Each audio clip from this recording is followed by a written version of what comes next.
been president 20 years ago, I wouldn't have had to wait so long. You know, you look great, fellas. But we have many of them. I didn't even realize it at the time, but I visited many of you in the hospital. They did an incredible job. The doctors are absolutely unbelievable, the job they do. So we were having a little meeting, and at the same time, we're signing some very important legislation, what will become legislation, and right now it's an executive order, and having to do mostly with education. We have our Secretary of Education, Linda McMahon, who's been so incredible over the last few weeks. I've been watching her on television. I'd like to tell her she could do better, but she can't. She can't do any better. So I want to thank you, Linda. Fantastic. And we also have Commerce, and we have Labor with us today, and you have been, thank you, Laura, very much. And thank you, Mr. Howard, thank you very much. And we'll take some questions after we're finished.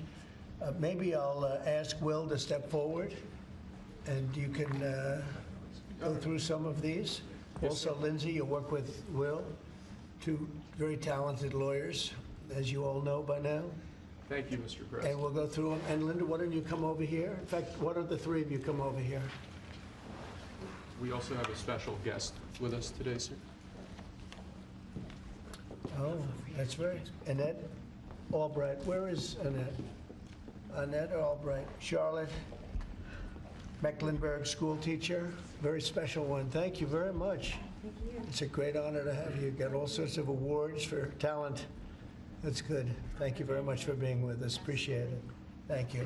Okay, please. Sir, the first executive order we have prepared for your attention, there are currently laws on the books requiring certain disclosures of universities when they accept large foreign gifts.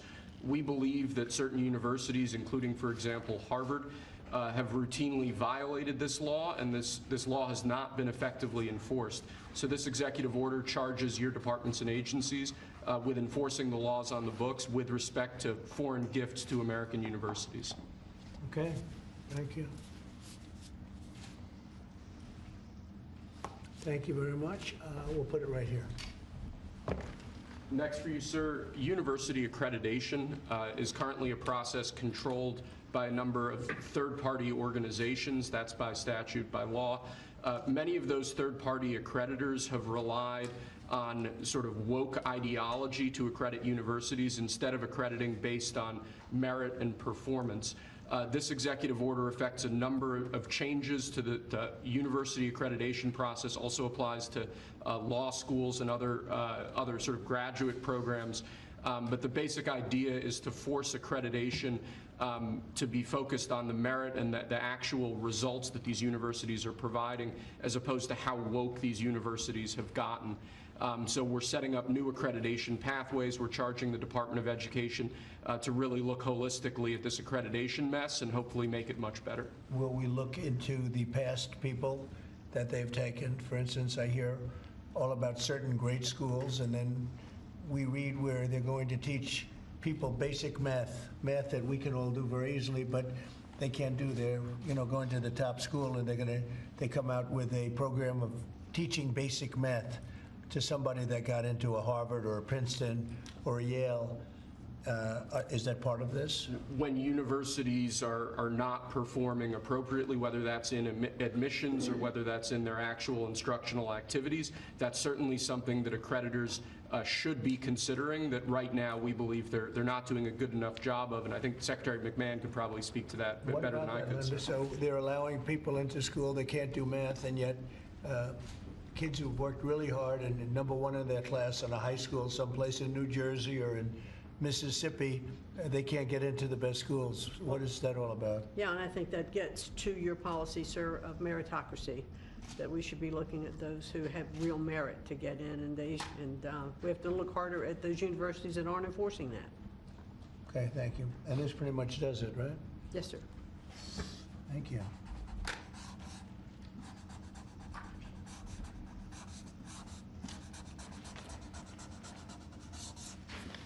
Okay.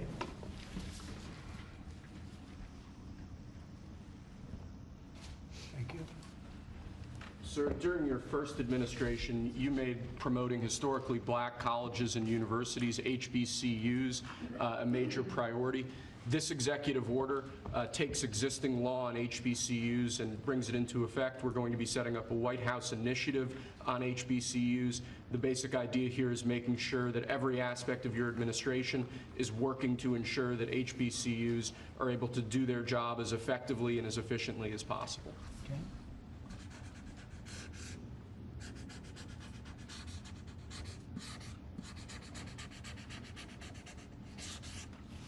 Okay.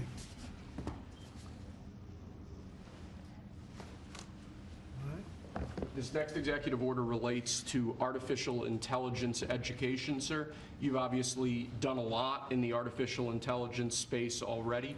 The basic idea of this executive order is to ensure that we properly train the workforce of the future by ensuring that school children, young Americans are adequately trained in AI tools so that they can be competitive in the economy years from now into the future as AI becomes a bigger and bigger deal. That's a big deal because AI is where it seems to be at. We have literally trillions of dollars being invested in AI. And somebody today, a very smart person, said that AI is the way to the future. I don't know if that's right or not, but certainly very smart people are investing in it heavily.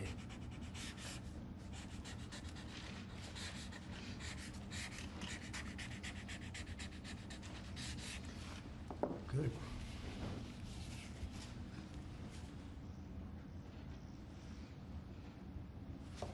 Okay. Next, sir, we have an executive order on workforce development. This executive order is going to charge numerous departments and agencies within the government to reshape the way that we do workforce development. One example from the executive order, for instance, we're looking to get the total number of apprenticeships, new apprenticeships, up to 1 million in the country to ensure that in critical jobs areas, in areas where we currently don't have enough trained workers, that we're recreating that pipeline to ensure that, particularly as we onshore industrial jobs and new industries, that those industries have the workforce they need to be competitive globally. Right. Very important. And this is the EO that we're all here working together. And in a way, this is like a training center, right, for what we're trying to do, which is jobs at great salaries. These are great salaries, too.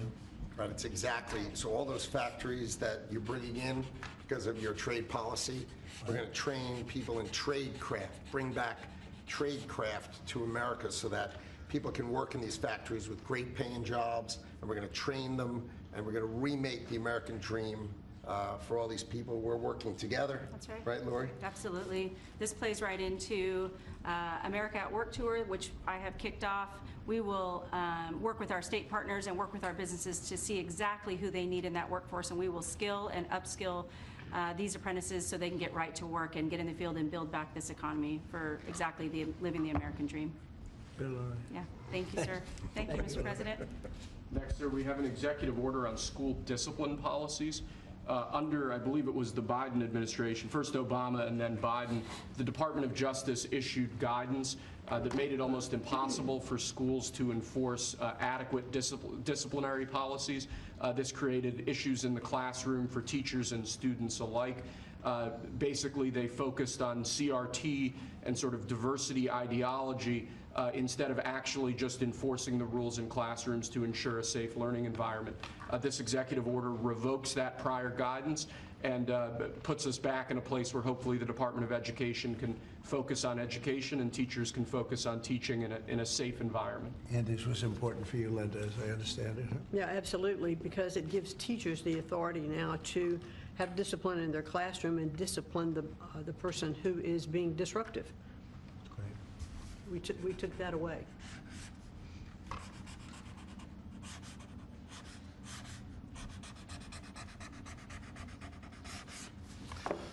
Okay.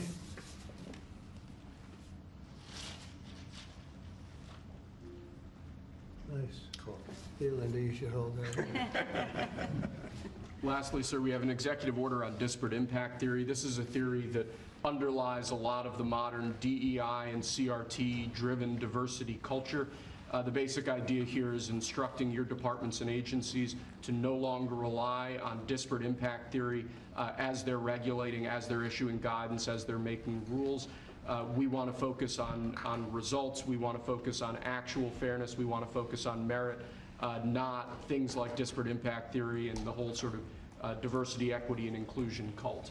It's getting out of that, huh? Yes, sir. After being in that jungle for a long time.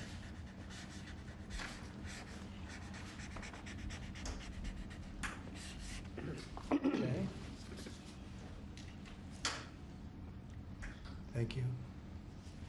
Very good job. Thank you, sir. Very much. Appreciate it. Very much. Would you like to introduce again Annette, and perhaps Annette wants to say something having to do with that? To Annette ask is her. right here. Yes, Annette, yes, please come over. Would you like to have some comments to make? I know you're a former Charlotte Mecklenburg school teacher. I'm a North Carolina girl, so Yes, it's nice New to Bern. see you. Yes, from Yes. New Bern. Yes. Thank you so much for having me. Thank you so much. I'm so honored to be here. This has been an 8-year journey for me to raise awareness to the violence that's in public schools and the critical need to address violence in public schools. Again, been doing it 8 years because most administrations like to keep the violence hidden. We have 3 students that should be here with us today. We have Austin McCalf, I'm sorry if I say his name wrong, Serenity Baker, and Nazir Taylor from Charlotte, North Carolina, who was shot in the back as he was getting off of a school bus because they thought he was a part of a big brawl that happened inside a public high school. So this is very important and critical legislation that we have to keep our educators safe, we have to keep our students safe, and public schools have to be safe environments. So I think, like I said, I've done this journey alone, I've been on it, but I have a whole team behind me now.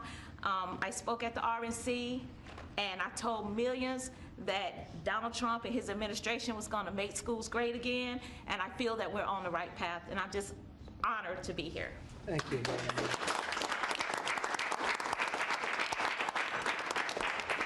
We're giving this to our great vets that are with us, and is it okay if I give her one? What do you think? Thank you. Thank you so much. I Thank you appreciate it. very Thank you. much. Thank you. Thank you. What an honor. Great job. Could I ask Sarah to speak, Gerardo? Yes, sir. Thank you. Tell Thank us you. a little bit about these great gentlemen. These heroes, Mr. President, are extraordinary. This is my husband, Michael, and so many of our dear, dear friends who are here today. Right. Many of them have met you, sir, in your first administration in the hospital, many times at Walter Reed. Right. And they've had long recoveries. Tomorrow, for my husband, marks 15 years since he was wounded in Afghanistan. Wow. And on that day, about 6 years ago, he had his 120th surgery post-Afghanistan. Oh, wow. And you came to see him at Walter Reed. And so many others. And we saw great reform in the VA, same-day access to prosthetics, mental health care, and we know that that is back. We're going to, these gentlemen were saying, Alex here earlier was saying, in the last few years when he's gone to get a wheelchair, the VA has asked him, this gentleman, they've asked him to prove that he still has his injuries, as though maybe his limbs would grow back. And they unfortunately did not. Yes, and we've seen that many times. And so we're excited for you bringing back the VA Accountability, Mission Act, Community Care, that were the hallmark of your first term. And we're so excited, sir, to be here. We're honored to be here. And thank you for all you do for our Well, nation's heroes. Thank you. Who's that picture on there? That is Joe Biden, and it says, "Let's go, Brandon."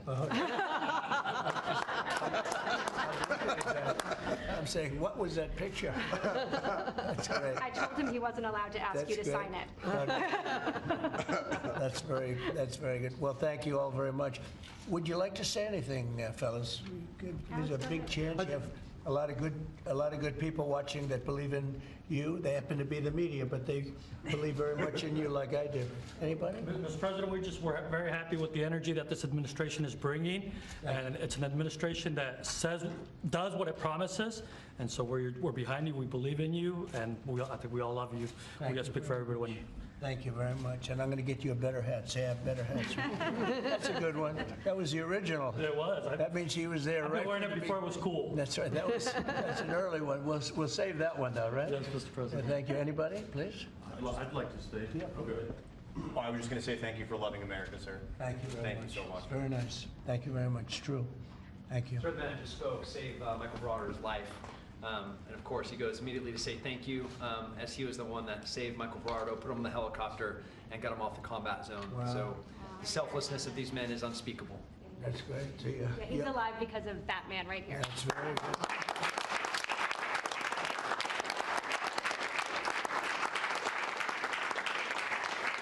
And these are amazing people, great heroes, so that's really great. Anybody else? Yes. I'd like to say it was an honor to serve. You are worth it, this country's worth it, and it's because of what Christ paid for. Thank you. And we have a spirit that people haven't seen in many years, at least 5. That they haven't seen. I think even then, because we've been through so much for the last 4 years together, it was so bad. It was so bad what they've done to the borders, what they've done all over the place, and it's really an honor to be with you, all of you. Incredible. And I'm going to give you these coins that are, I think you're going to really like them. I think they're the best. These are the best coins. And you have your choice.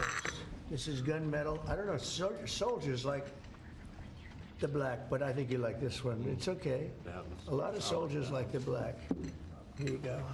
What do you like? I'll go to black, Mr. President. Huh? Yeah. See, I told you. I have that. These are choices. I'll take a black one, sir. Okay, look at this. Oh, that rarely happens. You're different, huh? I'll take a black one, sir. Oh, There you go. that's great. You call the military anyway. No, but is that, I always say the soldiers, they do like it. It's gunmetal. What do we like here? That's what I heard, that it was gunmetal. Gold is. I'm giving him 2. We have 3 girls, One they're for gonna this fight. one right here. We'll get another one too. Okay. This is actually fun. I'll take the gold, Mr. President. Okay, I thought you were gonna take that gold one. Okay, Gold one, sir. okay, you got it.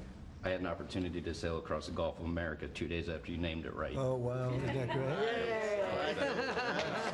It's been an honor, and now people say it routinely. Yep. They don't even think about the other, they say it routinely. That's been a great honor for me. Okay, Take a gold one, sir. okay.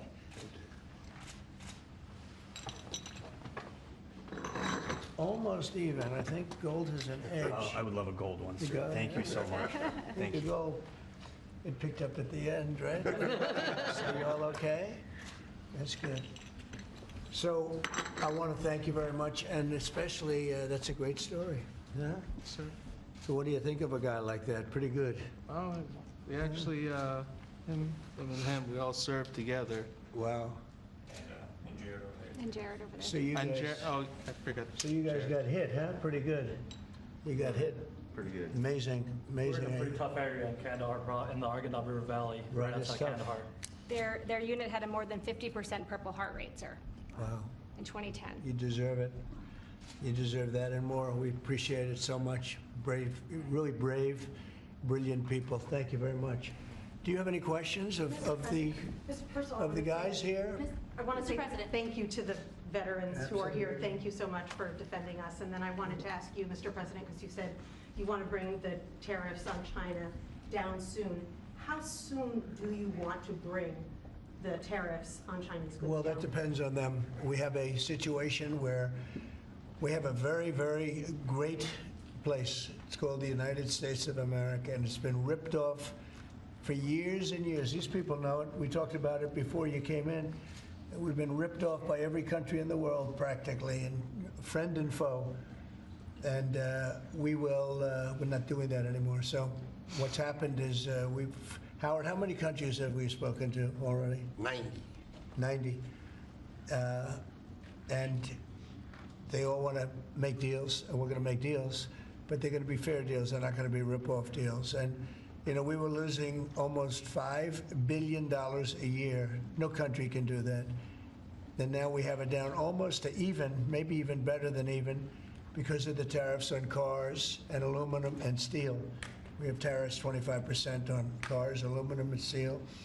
There's a rush to build new steel plants, a rush to build new aluminum plants, and a biggest rush I've ever seen, that we've ever seen, to build car plants. We have like 11 of them or something, big ones, where you guys maybe work.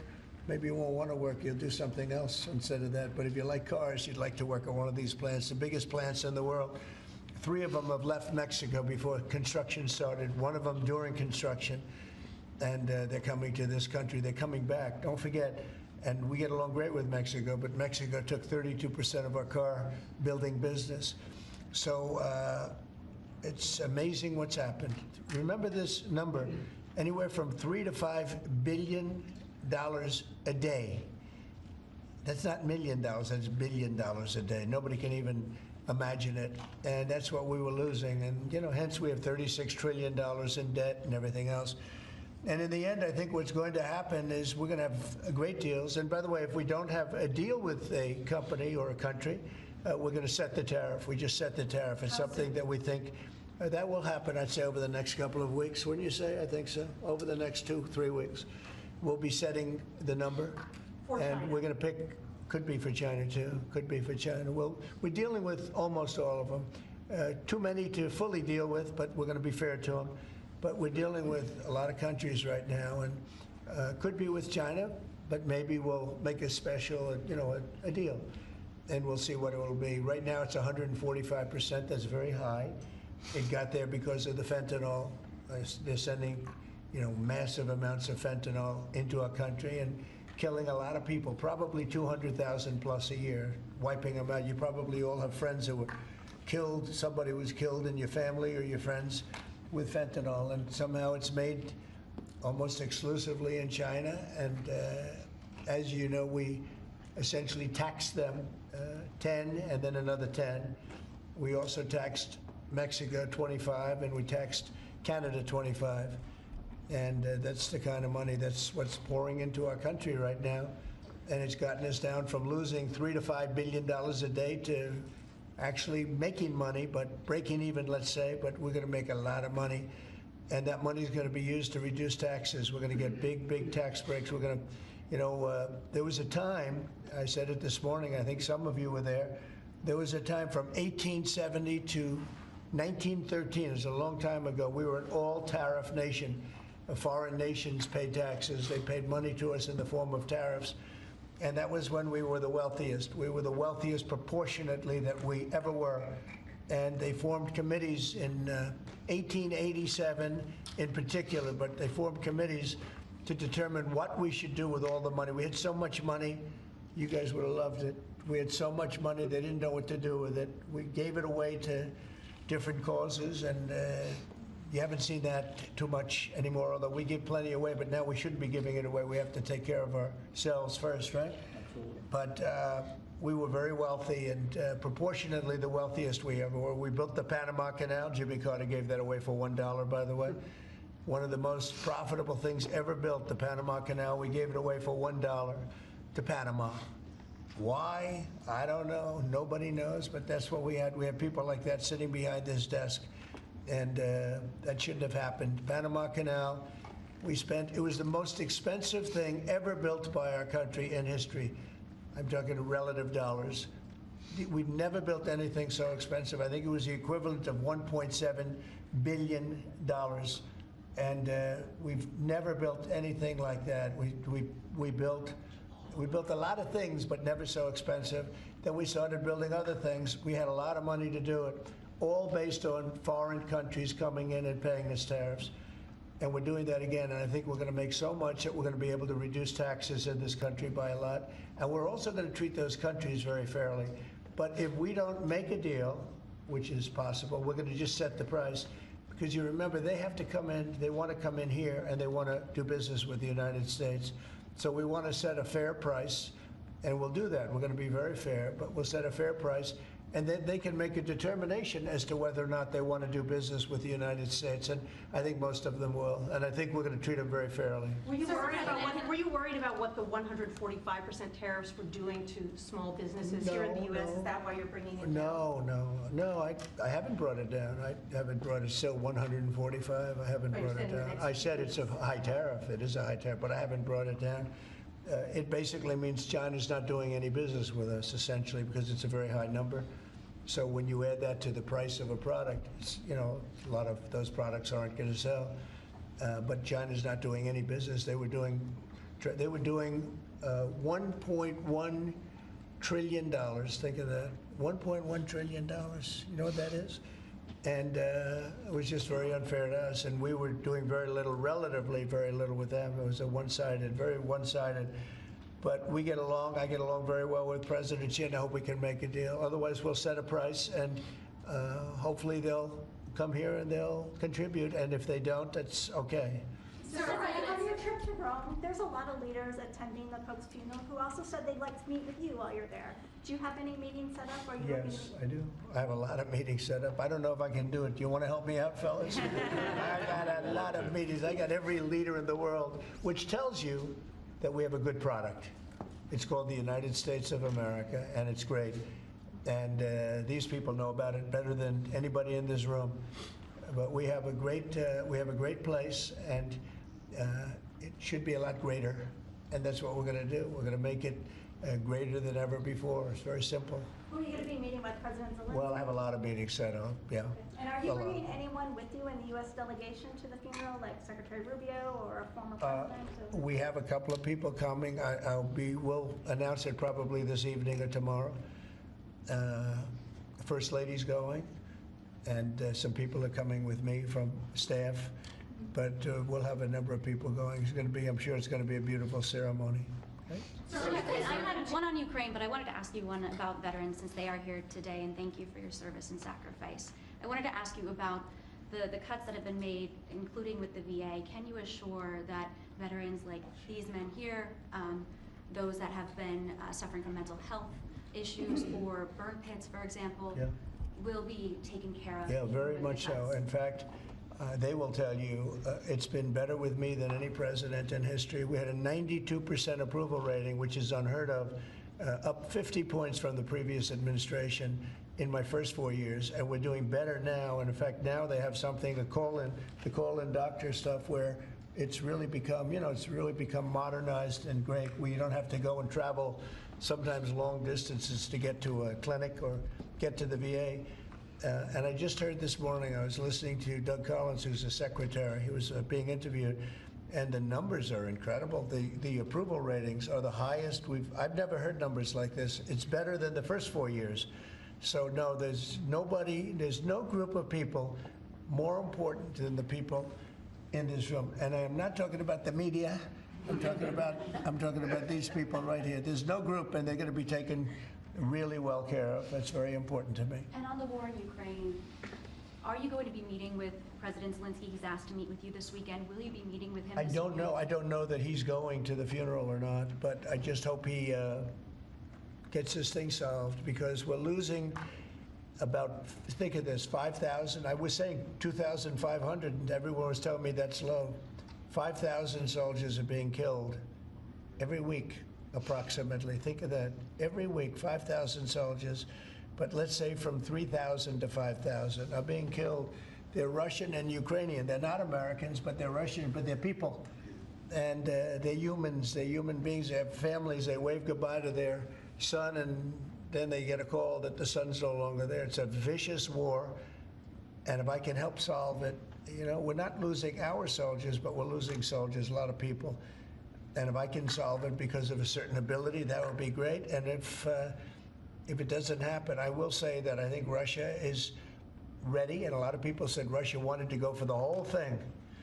And I think we have a deal with Russia. We have to get a deal with Zelensky, and I hope that Zelensky, I thought it might be easier to deal with Zelensky. So far it's been harder, but that's okay. It's all right. But I think we have a deal with both. I hope they do it, because I'm looking to save. And, we spend a lot of money, but this is about a lot of humanity. This is the worst. I get the pictures, the satellite pictures. I've never seen anything like it, of the fields after some of these battles. It's horrible that it's going for nothing. We would have never had this problem. You would have never had that war if I were president. I guarantee you that. And for 4 years, you didn't have it. Are you hoping to meet with Vladimir Putin? Are you hoping to meet with Vladimir Putin I will be meeting with in him. Saudi Arabia? It's possible, but most likely not. I think we'll meet with him shortly thereafter, though. What is Mr. Mr. President, Wickoff thank going to you. present to the Federal Reserve Chairman Please. Jerome Powell, during the Biden administration in the campaign, with inflation raging, he lowered interest rates 2 times. That's right. Now, with 2 consecutive months of inflation being down, all economic theory you learned in the 8th grade says it's time to cut rates when inflation is down. You're right. He's not done that. Have you had any direct conversation with him? No, I haven't called him. I might call him. I haven't called him, but I believe he's making a mistake by not lowering interest rates, and I think as well as we're doing, we'd do much better. He's keeping rates too high. He historically has been late, except when it came to Biden. He was recommended by a certain person that I'm not particularly happy with, but he will hopefully do the right thing. The right thing is to lower interest rates, so we'll see what happens. I think we're sitting on something that's going to be very good. With all the tariff money starting to come in, our country's going to be doing really well, and hopefully he'll be doing. We don't have inflation. Groceries are down. When I first came in, you people were there. They hit me with the first day that I was president. Somebody started screaming at me that eggs are up. I said, I just got here. And in the first week, they were going crazy. You remember that, Linda? Yes. They were going crazy. They're saying, egg prices are too. I said, I'm here for 1 week. Just leave me alone. This is a fake news radio. And I said, you know, what can I tell you? But Brooke Rollins, our Secretary of Agriculture, and a group working with her have done an amazing job. And egg prices have gone down 87%. Energy now is down $65 a barrel. They have some energy selling gasoline for less than $2 in a couple of states. Alabama, a couple of great states, but all over the country, it's way down from what it was 6 months ago, 3 months ago. And that has a lot to do with the war. You know, when Biden allowed energy to skyrocket, it just skyrocketed. It was out of control. Russia made a lot more money because they make their money on energy. And I kept saying, you know, he supposedly wants to end the war, but he lets energy go out of control. Well, I've gotten it. We are drilling like crazy right now, and we have it down to $65 a barrel. It went up to almost $100 a barrel. And at that number, Putin and Russia made a lot of money. So I think one of the reasons, look, I think he has a certain respect for me, but one of the big reasons is oil prices are down. I think this is a good time to get the war settled. Thank you. Thank you. One more question. Thank you for that question. For those of us that live here in the district, you said when you came in, you were going to make Washington, D.C.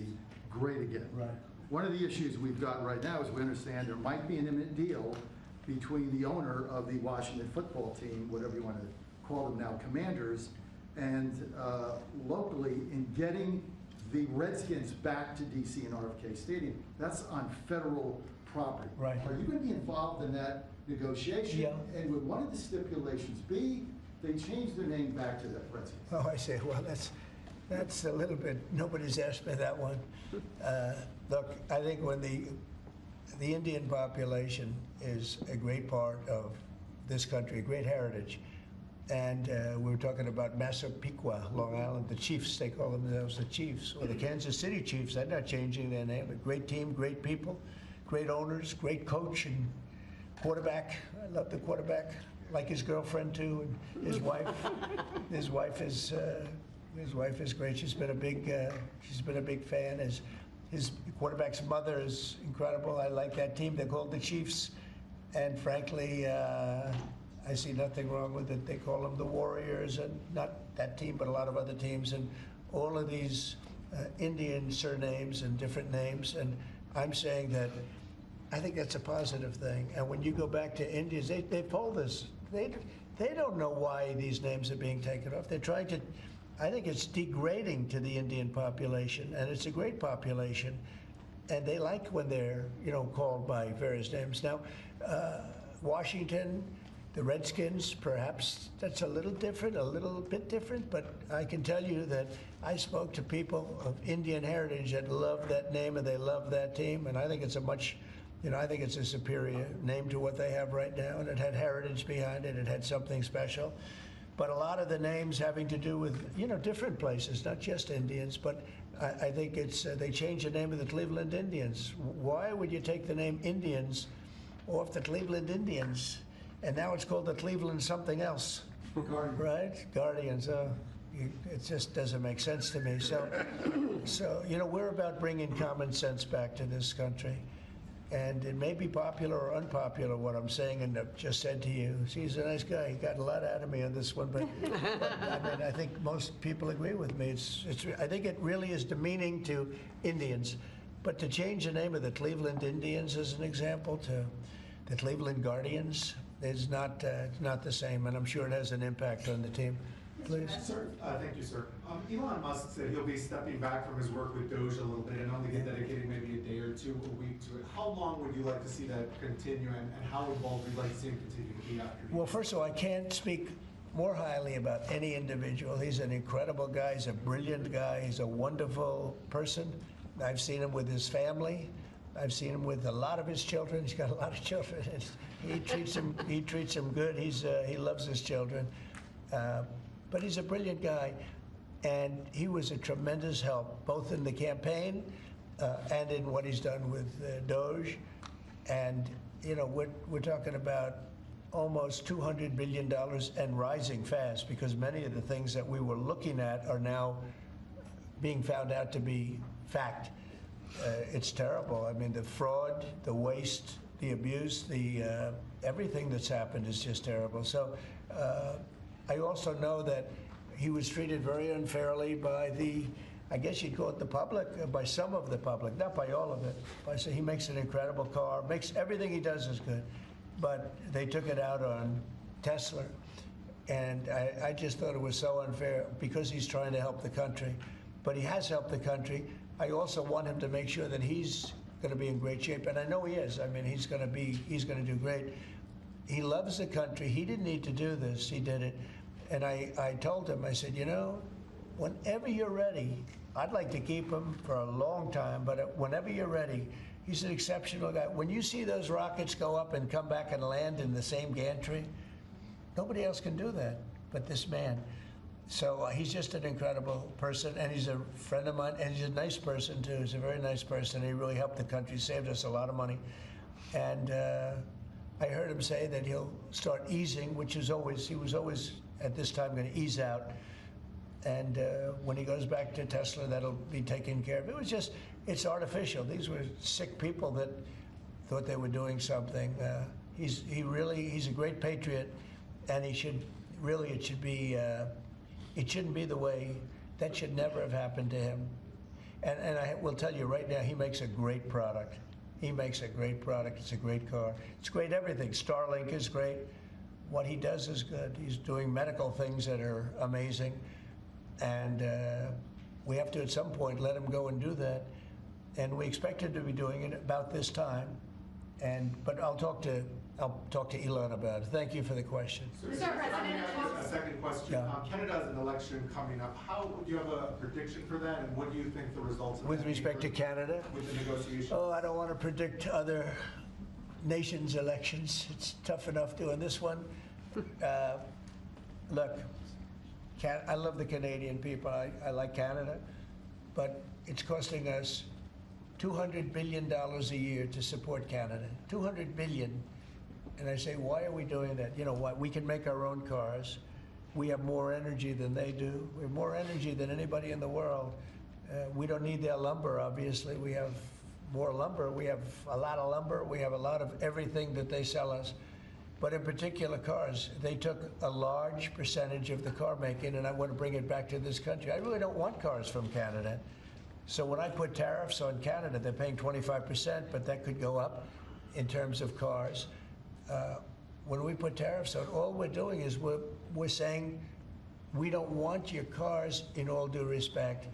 We want really to make our own cars, which is what we're doing in record numbers now. You know, we're going to be at record levels in a very near future because of all the plants, the car plants that are being built.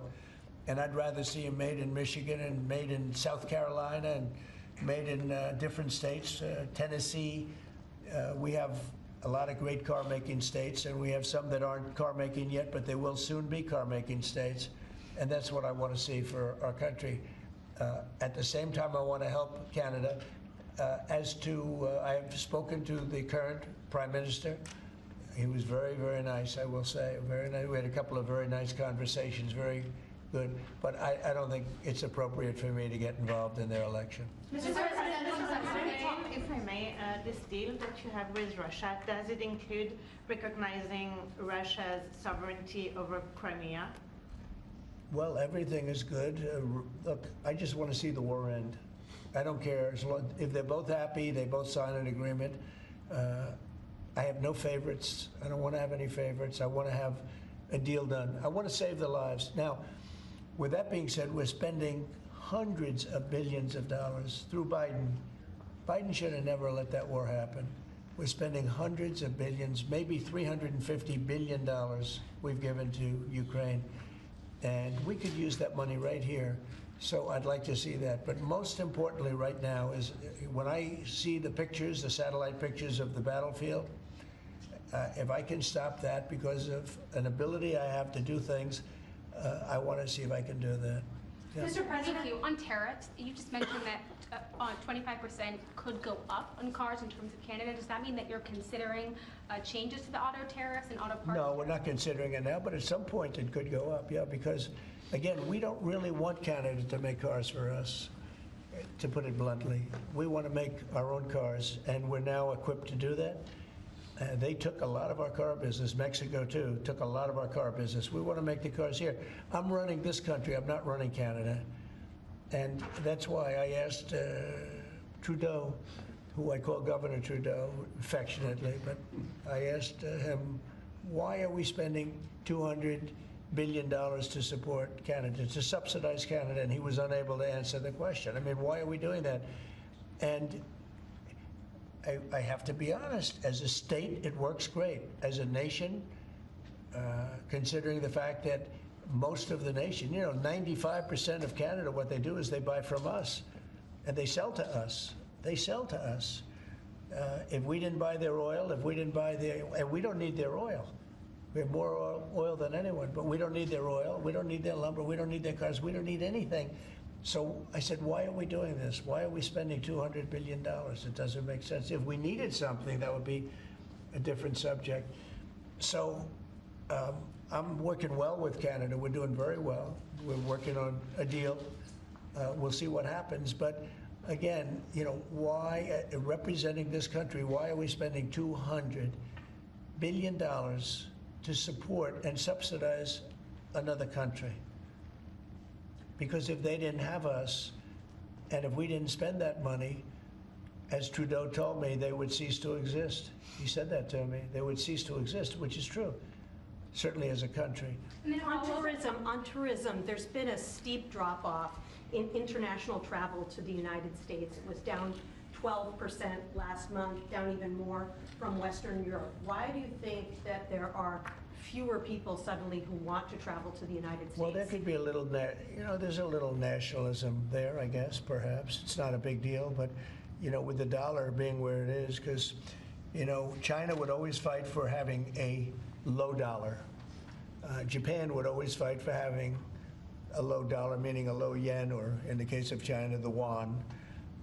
They'd always want to have, I'd speak to President Xi a lot. I'd say it's unfair that your yuan is so low. I'd call up a great man, Prime Minister Abe, great man, Shinzo, who was unfortunately assassinated.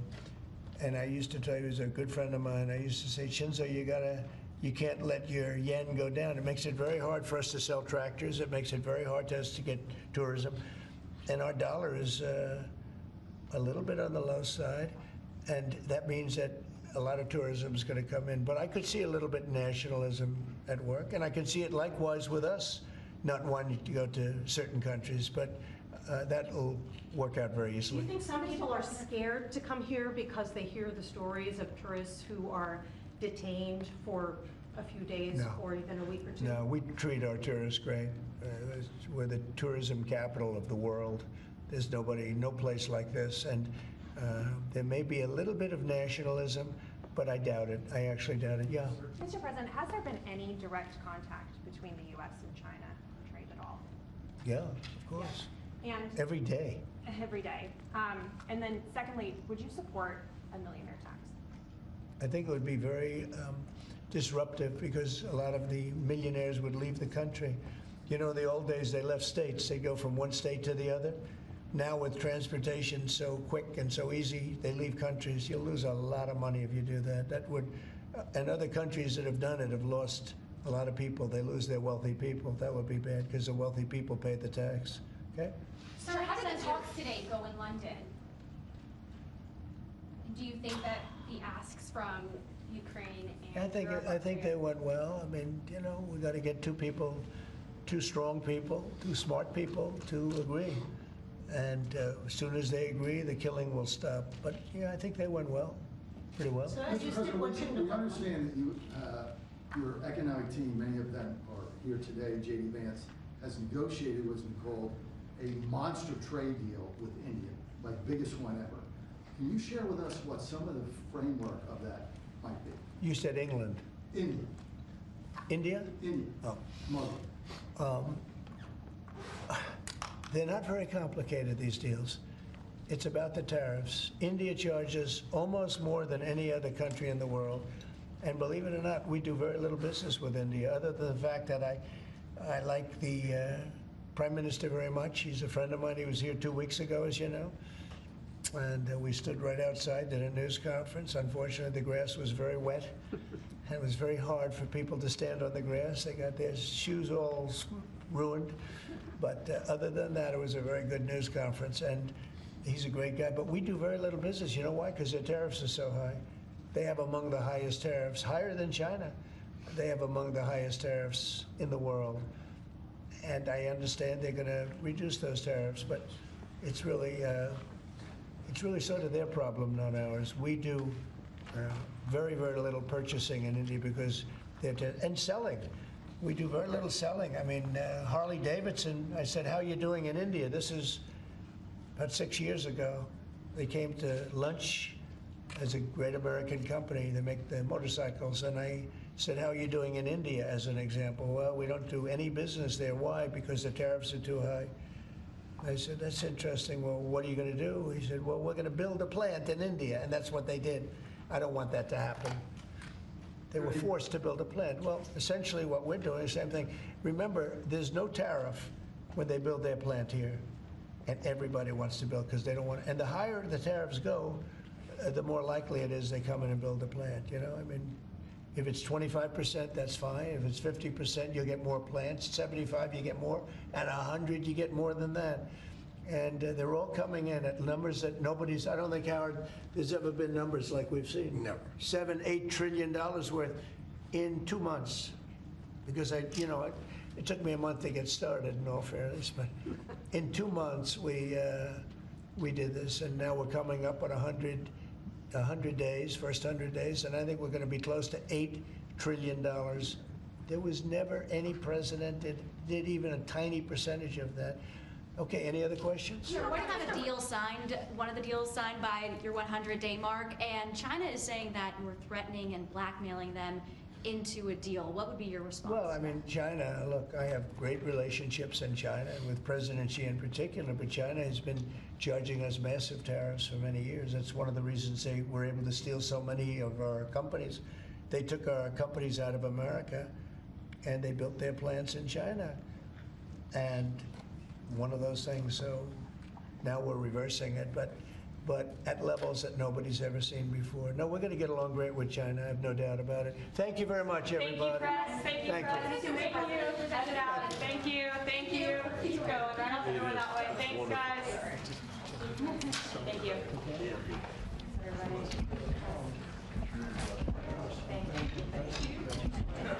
you.